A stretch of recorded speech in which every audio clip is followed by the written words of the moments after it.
सबको जय मसीह की। आइए अपने आज के इस इबादत को शुरू करेंगे। परमेश्वर का धन्यवाद अर्पित करते हैं आज के इस दिन के लिए जो परमेश्वर ने हम सबको दिया। विशेष रूप से परमेश्वर का धन्यवाद उस जीवन के लिए जो उसने हमको दिया है। जो तो हम जानते हैं कि मेरठ में संक्रमण बढ़ रहा है, बहुत सारे रेगुलेशंस फिर से लगाए गए हैं, पर हमारा विश्वास हमारे प्रभु परमेश्वर पर है जिसने हमें अब तक संभाला है, अब तक सुरक्षित रखा है, अब तक अपने पंखों तले छिपा के रखा है। और इसलिए आवश्यक है कि हम प्रार्थना के साथ, विश्वास के साथ परमेश्वर के समक्ष निरंतर आते रहें। परमेश्वर के उस उपस्थिति में जो हम हर रविवार को परमेश्वर के साथ कलीसिया इस संगति में सम्मिलित होते हैं, उसको हम करने वाले हैं। सो आइए आज के इस आराधना को, जो रविवार की आराधना है, उसको हम शुरू करेंगे। सर्वप्रथम अपने सरों को झुकाएंगे। प्रार्थना। महान जीव सामर्थी परमेश्वर, इस जगत के सृष्टिकर्ता प्रभु, हम सबके बनाने वाले ईश्वर, प्रभु हम हृदय से धन्यवाद अर्पित करते हैं आज के इस दिन के लिए जो आपने हमको दिया है।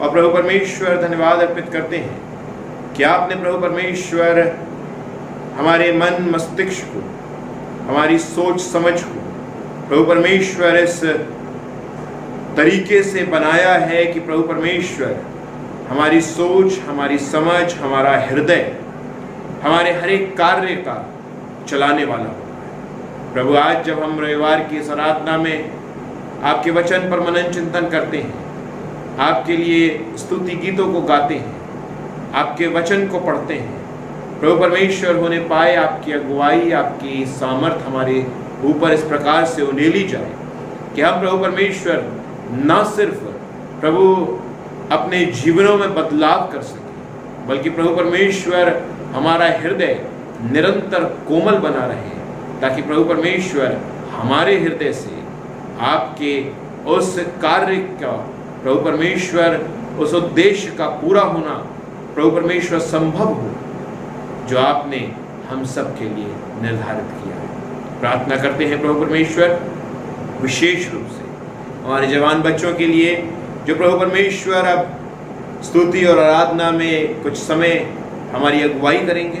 प्रार्थना करते हैं कि आप अपने अनुग्रह, अपनी दया, अपनी सामर्थ्य उन पर उंडेलने वाले हैं, ताकि प्रभु परमेश्वर उनके ज़रिए से हम आपकी आत्मा के एहसास को गीतों के ज़रिए से अपने मध्य में प्रभु परमेश्वर महसूस करने वाले हों और अपने हृदयों को तैयार करने वाले हों, ताकि आपके वचन को प्रभु परमेश्वर सुन सकें और हमारे हृदय शुद्ध किए जा सकें। सारा आदर महिमा आपको देते हैं, मांगते प्रभु यीशु क्रिस्त के नाम से, आमीन। आप सभी को जय मसीह की।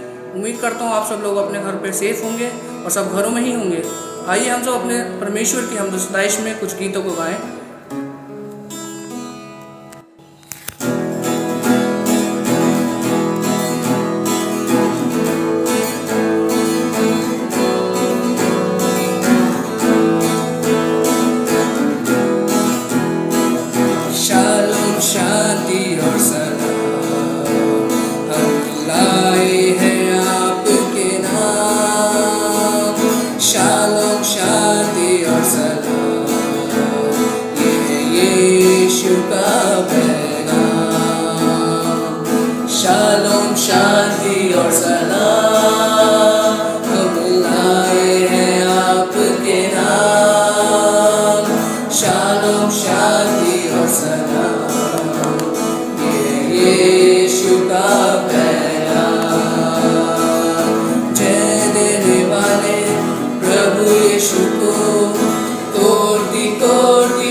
आने वाला है।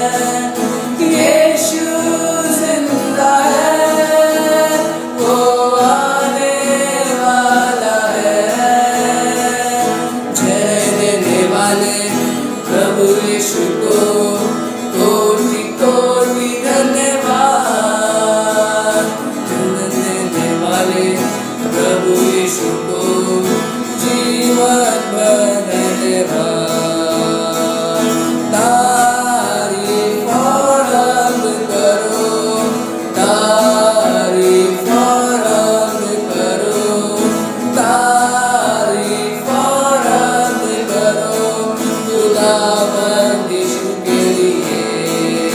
है शफ़क़त तेरी ज़िंदगी से बेहतर, है शफ़क़त तेरी ज़िंदगी से बेहतर, होठों से तारीफ मुबारक गाऊंगा, यीशु नाम से मैं हाथ उठाऊंगा, ओ यीशु नाम से मैं हाथ उठाऊंगा, यीशु नाम से मैं हाथ उठाऊंगा, होठों से तारीफ मुबारक गाऊंगा, यीशु नाम से मैं हाथ उठाऊंगा। उसने दाग सौदे लुटेरा, मेरी आत्मा को चंगा किया, उसने दाग सौदे लुटेरा, मेरी आत्मा को चंगा किया। यरीहो के किनारे अगनुआ पड़ा, यरीहो के किनारे अगनुआ पड़ा, उसने दाग सौदे लुटेरा। यीशु यीशु यीशु मैं तुझको पा लिया, यीशु यीशु यीशु मैं तुझको पा लिया, यीशु यीशु यीशु मैं तुझको पा लिया, मैंने यीशु को पा लिया, मैंने यीशु को पा लिया, ओ मैंने यीशु को पा लिया। पिता परमेश्वर, हम आपके चरणों में आते हैं।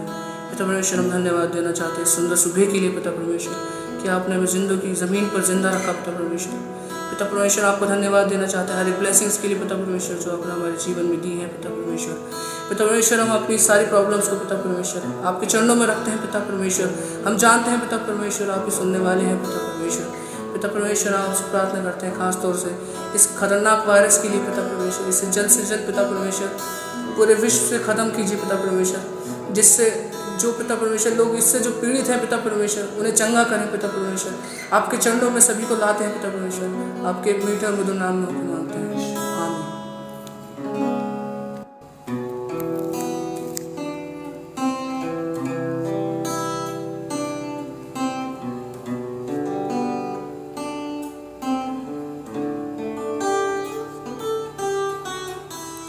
बहने दे आशीषों को आज,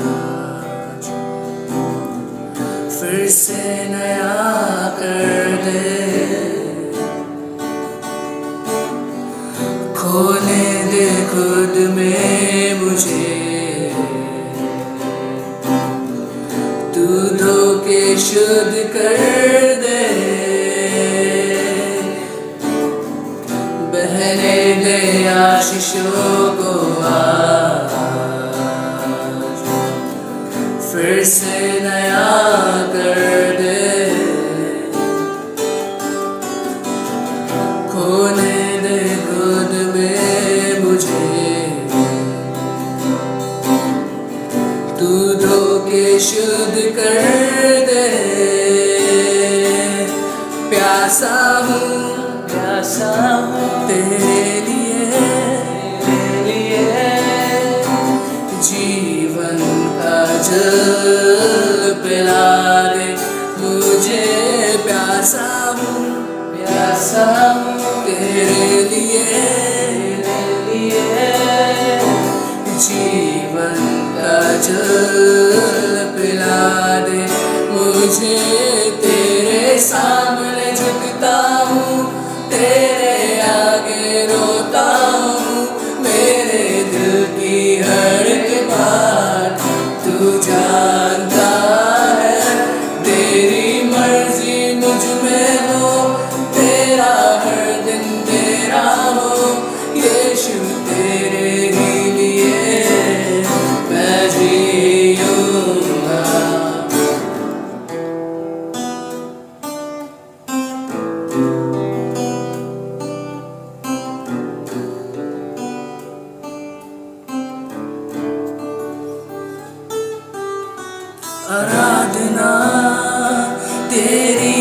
आराधना आखिरी सांस तक करता रहूंगा, तेरे ही नाम को मैं महिमा सारी जिंदगी देता रहूंगा। आराधना तेरी आराधना आखिरी सांस तक करता रहूंगा, तेरे ही नाम को मैं महिमा सारी जिंदगी देता रहूंगा। तू योग्य है,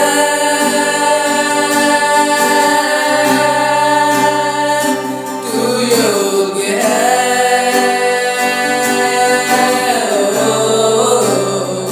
तू योग्य है,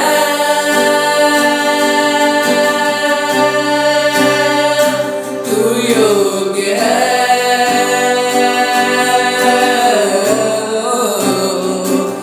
सारा आदर महिमा के योग्य है तू, हर प्रशंसा और स्तुति के योग्य है तू।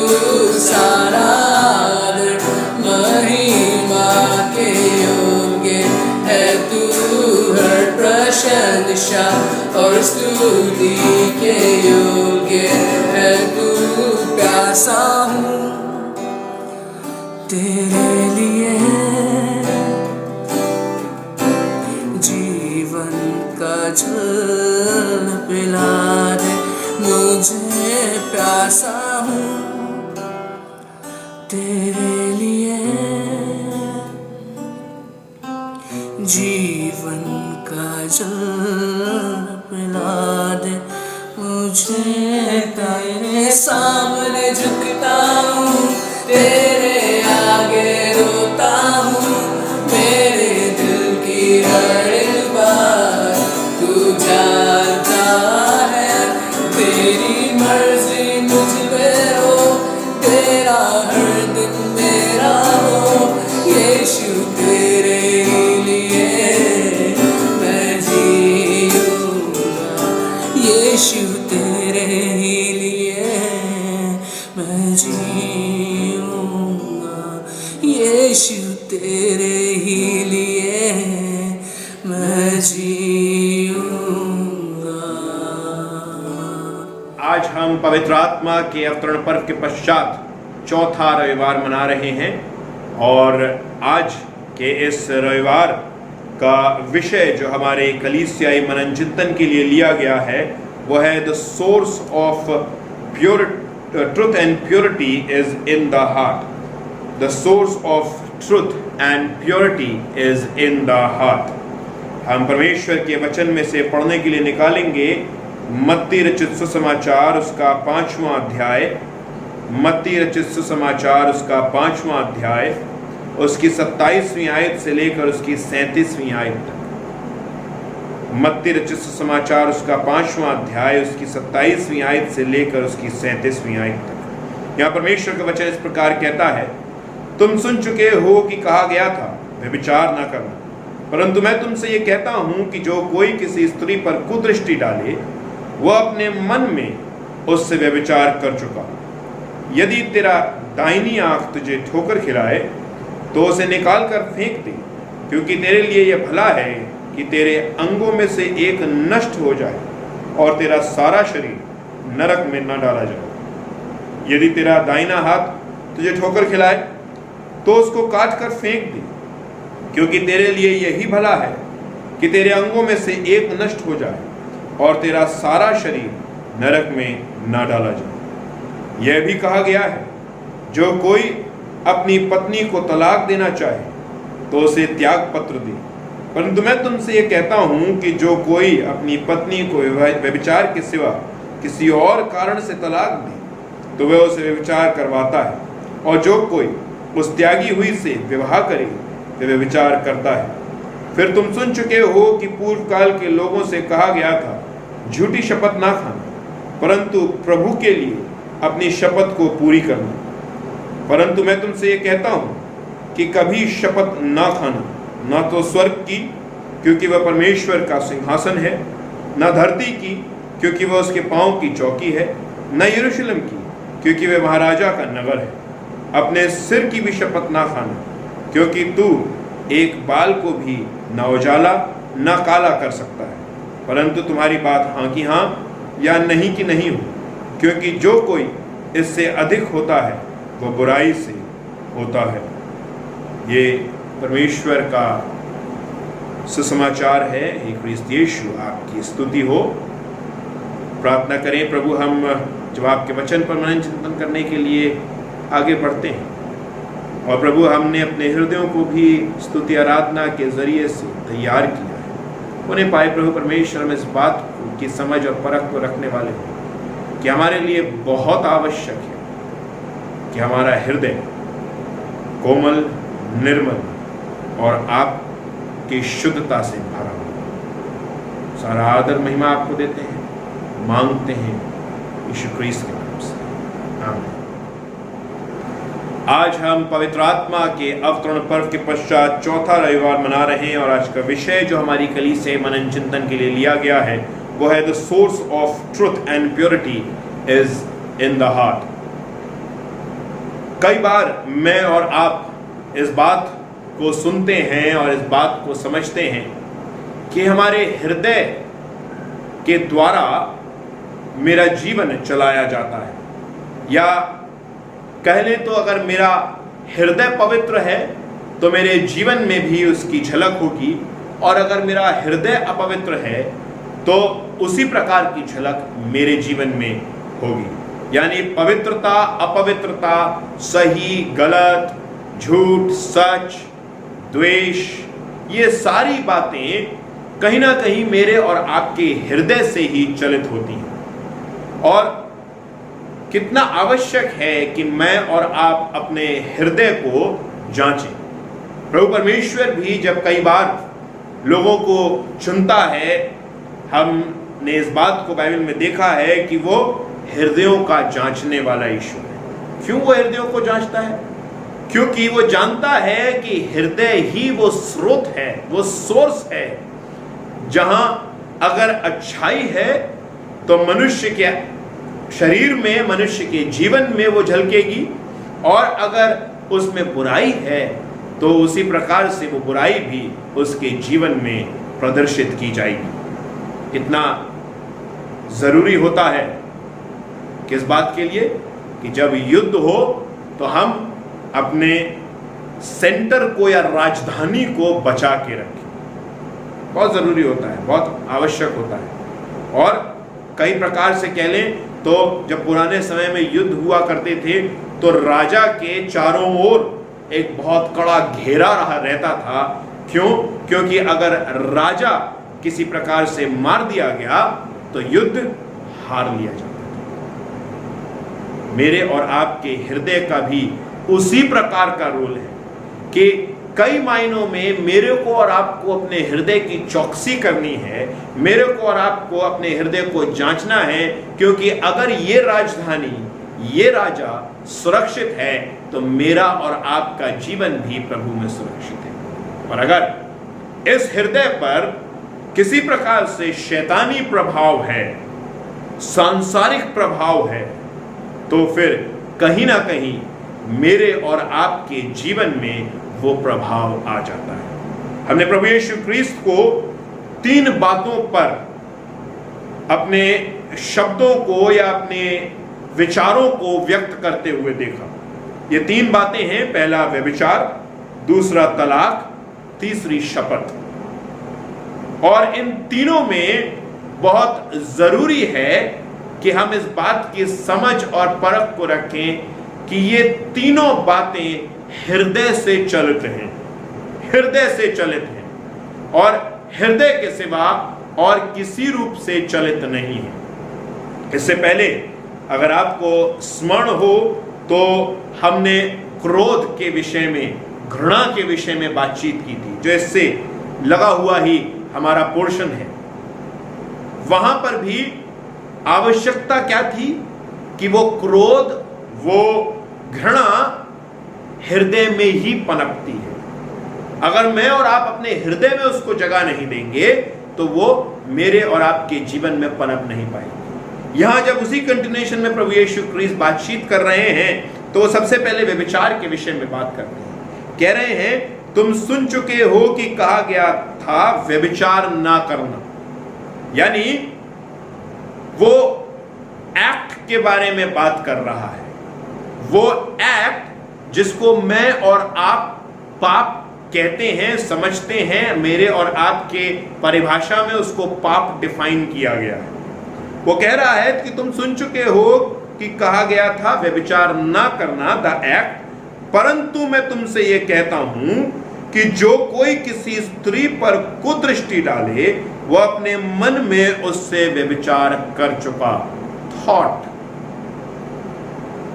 एक्ट और थॉट। प्रभु यीशु क्रिस्ट कह रहा है कि अब तक मूसा की व्यवस्था के अनुसार तुम्हारे लिए यह समझ थी कि तुम अगर व्यभिचार करते हो तो पापी ठहरते हो, पर मैं ये कहता हूं कि अगर तुम व्यभिचार के विषय में सोचते भी हो तो तुम पापी ठहरते हो। मुझे स्मरण आता है कि प्रभु क्यों बोलता है, व्यवस्था को लोप करने नहीं बल्कि उसको पूरा करने आए। बहुत सारे लूप होल्स थे इस व्यवस्था में, जहां अगर एक प्रकार से देखा जाए तो मूसा की व्यवस्था के अनुसार थॉट को लेकर कोई सजा नहीं थी या थॉट को लेकर कोई डेफिनेशन नहीं थी, सिर्फ एक्ट को लेकर थी। पर प्रभु यीशु क्रिस्ट एक और आयाम जोड़ देते हैं और वो कह रहे हैं if you think you have done it. अगर तुमने उसके विषय में सोचा तो तुमने वो कर दिया। मेरे और आपके जीवन में कितनी बार ऐसा हुआ है कि हमने न जाने सिर्फ व्यभिचार ही नहीं, न जाने कितनी कितनी बातों के विषय में क्या क्या नहीं सोचा। मेरे और आपके सोच न जाने कहां कहां दौड़ जाती है। हम बहुत सारे बातों को अपने सोच में ही करते हैं और ये सोच कहां से चलित होती है? हृदय से। ये हृदय से चलित होती है और इसलिए आवश्यक है कि हृदय की चौकसी की जाए, क्योंकि अगर हृदय की चौकसी की जाएगी तो हृदय इन सब बातों को सोचेगा नहीं, और जब सोचेगा नहीं तो ये बातें कार्यान्वित नहीं होंगी। प्रभु यीशु क्रिस्ट बहुत स्मार्टली परेशानी की जड़ पर पहुंच रहे हैं। वो ये कहना चाह रहे हैं कि पाप वो नहीं है जो तुम्हारे एक्ट में दिख रहा है, पर पाप वहां से शुरू हो रहा है जहां तुमने इन बातों को सोचा, गढ़ा और अपने थॉट प्रोसेस में उसको लिया, क्योंकि वहां कहीं ना कहीं तुमने प्लान करा। We plan things, we think about. और ये मेरे को और आपको और जानवरों को फर्क करता है। इंसानों और जानवरों में फर्क क्या है? इंसानों में वो दिमाग है कि वो सोच सकते हैं, गढ़ सकते हैं। जानवरों में वो दिमाग नहीं है कि वो सोचें और गढ़ें। मेरे और आपके अंदर ये सोफिस्टिकेशन है और इस सोफिस्टिकेशन के कारण आवश्यकता है कि मैं और आप इस सोफिस्टिकेशन को सही प्रकार से डील करें, अपने हृदय की चौकसी करें। वो कह रहा है कि यदि तेरी दाहिनी आंख तुझे ठोकर खिलाए तो उसे निकाल कर फेंक दे, क्योंकि तेरे लिए भला है कि तेरे अंगों में से एक नष्ट हो जाए और तेरा सारा शरीर नरक में ना डाला जाए। यदि तेरा दाहिना हाथ तुझे ठोकर खिलाए तो उसको काट कर फेंक दे, क्योंकि तेरे लिए यही भला है कि तेरे अंगों में से एक नष्ट हो जाए और तेरा सारा शरीर नरक में न डाला जाए। प्रभु यीशु मसीह डैमेज कंट्रोल के विषय में बातचीत कर रहे हैं। जब कई बार मैं और आप किसी जगह पर डैमेज कंट्रोल के विषय में बात करते हैं तो मैं और आप ये देखते हैं कि अच्छा ये परिस्थिति है, इस परिस्थिति के अनुसार हमारा डैमेज होना तो तय है, तो क्यों ना हम कुछ ऐसा करें कि न्यूनतम डैमेज हो, मिनिमम डैमेज हो। और प्रभु यीशु मसीह इसी विषय में बातचीत कर रहे हैं। वो कह रहे हैं कि अगर तुझे तेरे अंगों को काटना पड़े तो उनको काट ले, क्योंकि उनके काटने मात्र से तू अपने पूरे शरीर को नरक की आग से बचा सकता है। Now when I say this, let me be clear, I am not talking about it physically. मैं भौतिकता से इसके विषय में बात नहीं कर रहा हूं, और ना खुद प्रभु यीशु मसीह भौतिकता से इस विषय में बात कर रहे हैं। आप समझेंगे जब मैं आगे बातचीत करूंगा कि भौतिकता से क्यों नहीं। वो बोल रहे हैं कि तेरी आंख, तेरा हाथ अगर गलत कर रहा है तो तू उसको काट कर फेंक दे, तेरा पूरा शरीर नरक की आग से बच जाएगा। पर क्या सहज है कि मैं अपना हाथ काट लूं? क्या सहज है कि मैं अपनी आंख को निकाल कर फेंक दूं? और क्या इसके करने मात्र से मैं पापी होने से बच जाऊंगा? नहीं, मेरी कुदृष्टि को मुझे निकाल कर फेंक देना है, मेरे कुकर्म के हाथों को मुझे काटना है। Now that is different. इस अध्याय में या इस वर्स में, इस जगह प्रभु यीशु मसीह ये नहीं कह रहा है कि तू फिजिकली अपनी आंख को निकाल कर फेंक दे, अपने हाथ को काट कर फेंक दे। तू अपने हृदय के अंदर जो सोच है, जो समझ है, उसको निकाल कर हटा दे, जहां से तेरी कुदृष्टि चलाई जाती है। यू नो, अगर हमारे घर में सीसीटीवी लगा है तो कैमरा तब तक नहीं चल सकता जब तक पावर ऑन ना हो। अगर पावर ऑफ कर दिया गया हो तो कैमरा चाहे कितने भी नंबर में क्यों ना कहीं लगे हो, वो किसी कार्य के नहीं।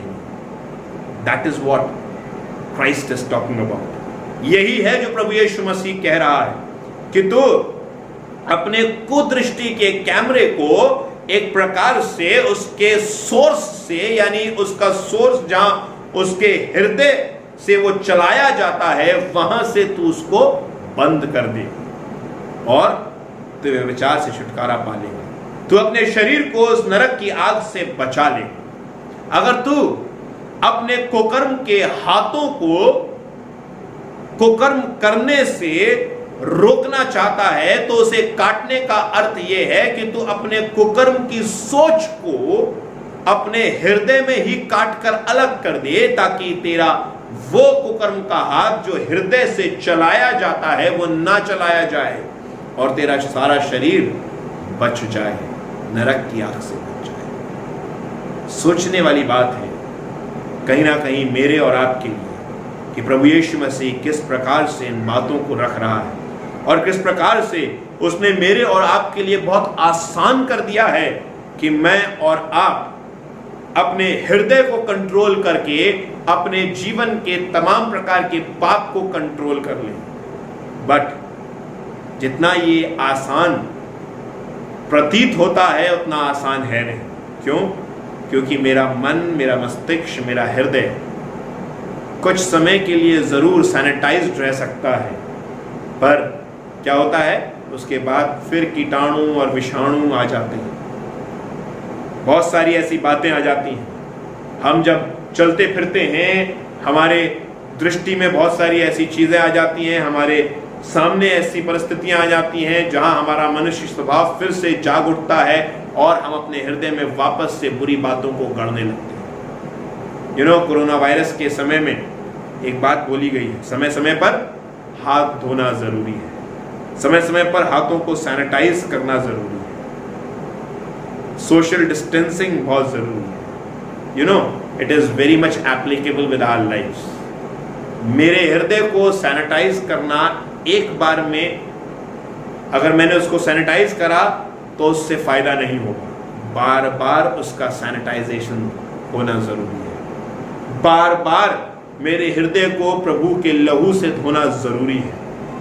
मेरे को एक सोशल डिस्टेंसिंग रखनी है, अपने उस कुसोच से, उस बुरे प्रभाव की सोच से जो मेरे हृदय में कहीं ना कहीं प्रवेश कर सकती है। तब है कि मैं अपने हृदय से अपने जीवन को चलाने वाला ठहरूंगा। मेरा हृदय मेरे जीवन को चलाएगा और मेरा हृदय मेरे जीवन के तमाम कुप्रभावों को निकाल कर मुझसे बाहर कर देगा और मेरे शरीर को नरक की आग से बचा देगा। आगे प्रभु यीशु मसीह तलाक के विषय में बातचीत करते हैं। वहां पर भी कहीं ना कहीं बहुत सारी बातें व्यभिचार के विषय में ही जोड़ी गई हैं, क्योंकि मैं और आप इस बात को बहुत अच्छे प्रकार से जानते हैं कि मसीही विश्वास के अनुसार हम अलगाव में विश्वास नहीं करते।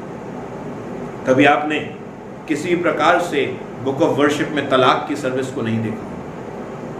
बिल्कुल नहीं, क्योंकि हम विश्वास ही नहीं करते। हम विश्वास करते हैं कि ये आजीवन का संबंध है जो परमेश्वर ने पति और पत्नी को दिया है। और इसलिए प्रभु कह रहा है कि अगर त्याग पत्र की जो बात हो रही है, ये मूसा के त्याग पत्र के विषय में बातचीत हो रही है, जो सर्टिफिकेट ऑफ डाइवोर्स था जो मूसा की ओर से बताया गया था, जहां यहूदी पुरुष त्याग पत्र देकर अपनी पत्नी को छोड़ दिया करते थे, and the women didn't have any say in it. It is equivalent to the triple talaq system of Mohammedans. और प्रभु यीशु मसीह उसी के विरोध में बातचीत कर रहे हैं, कह रहे हैं कि ये बहुत आसान है। इसलिए वो कहते हैं कि व्यभिचार के अलावा अगर किसी और कारण के से तलाक लिया जाता है तो वो अमान्य है। और मेरे और आपके सोच और जहन में भी ये बहुत आवश्यक है कि हम इन बातों को देखें कि व्यभिचार जो हृदय से आता है, अगर उसकी चौकसी कर ली गई तो कहीं ना कहीं हम इस समस्या से भी छुटकारा प्राप्त कर सकते हैं। उसके बाद शपथ के विषय में बताया गया है। प्रभु यीशु मसीह शपथ के विषय में बताते हैं और वहाँ पर भी कहीं ना कहीं प्रभु यीशु मसीह हाँ और ना के विषय में बताते हैं। और वो कहते हैं कि तुम शपथ इसलिए नहीं ले सकते क्योंकि ना तो तुम स्वर्ग की शपथ ले सकते हो, ना पृथ्वी की, ना यरूशलेम की, ना किसी और चीज़ की, क्योंकि तुमने उसको बनाया ही नहीं है। वो सब कुछ परमेश्वर का है। कितना अच्छा हो कि तुम्हारी बात हाँ की हाँ और ना की ना। बहुत आवश्यक है कि मैं एक मसीही होने के नाते इन तीनों चीज़ों पर ध्यान करूं, मनन चिंतन करूं और इस बात को देखूं कि मेरा हृदय ही है जो इन सब बातों को कंट्रोल कर सकता है। अगर मैंने अपने हृदय को जीत लिया तो मैंने इन सब बातों के ऊपर विजय प्राप्त कर ली। पर अगर मैंने अपने हृदय को खोल लिया तो ध्यान रखिएगा, चाहे मैं कितना भी अच्छी प्रकार से बाहरी रूप से युद्ध क्यों ना कर रहा हूँ पाप से, अगर मेरा हृदय दूषित हो गया तो मेरा शरीर किसी भी प्रकार से बच नहीं पाएगा। इसलिए आवश्यक है कि मैं और आप इस हृदय की चौकसी करें। The source of truth and purity is in the heart and it is very much important that we safeguard our heart so that our truth, our purity should be guarded well and should remain in our lives forever.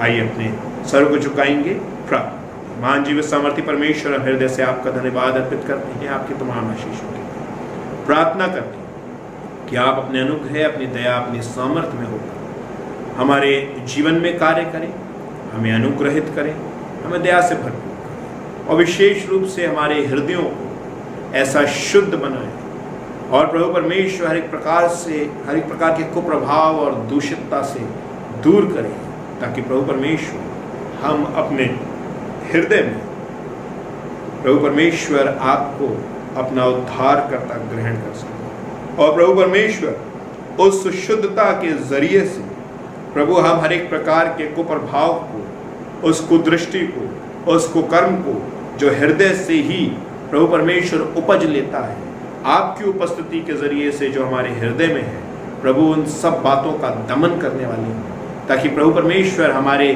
कार्यों के जरिए से कभी भी कोई भी ऐसा पाप न हो। सारा आदर महिमा आपको देते हैं, कलीसिया को आपके हर एक छोटे बच्चे को, नवजात बच्चे को, हर एक बुजुर्ग को प्रभु विशेष रूप से आपके पास लेकर आते हैं। प्रार्थना करते हैं आप उन सब पर अपने अनुग्रह की दृष्टि को रखें। और प्रभु परमेश्वर अपने अनुग्रह, अपनी दया से प्रभु परमेश्वर हमारे जवानों को, हर एक परिवारों को प्रभु परमेश्वर भरपूर करने वाले, ताकि प्रभु परमेश्वर हम सब बचाए जाएं इस प्रभु परमेश्वर संक्रमण के समय में। और प्रभु परमेश्वर हमें पता है कि जंग अभी काफ़ी बाकी है, और प्रभु परमेश्वर जब भी आपका समय हो तब हम वापस से आपके भवन में इकट्ठा होकर आपकी आराधना और आपकी स्तुति करेंगे और आपकी संगति का आनंद उठाएंगे। सारा आदर महिमा आपको देते हैं, मांगते हैं परमेश्वर इसके नाम से, आमीन। आए हमारे बाप, तू जो आसमान पर है, तेरा नाम पाक माना जाए, तेरी बादशाहता है, तेरी मदद से आसमान पर होती है ज़मीन पर। हमारे रोज़ के लिए आज हम बख्श दे, सब स्वरूप माफ़ करते हैं, तू हमारे कसूरों को माफ़ कर, हमें आजमाइश न पड़ने दे बल्कि बुराई से बचा, क्योंकि बादशाहत को तो जलाल हमेशा दे रहे हैं, आमीन। हमारे खुदा यीशु मसीह का फजल, खुदा बाप की मोहब्बत और रूह पाक की रिफ़ाक़त शराकत हमें से प्रत्येक के साथ, तमाम विश्वासियों के साथ, विशेष रूप से कलीसिया के साथ अब से लेकर हमेशा तक होती रहे, आमीन। सबको जय मसीह की।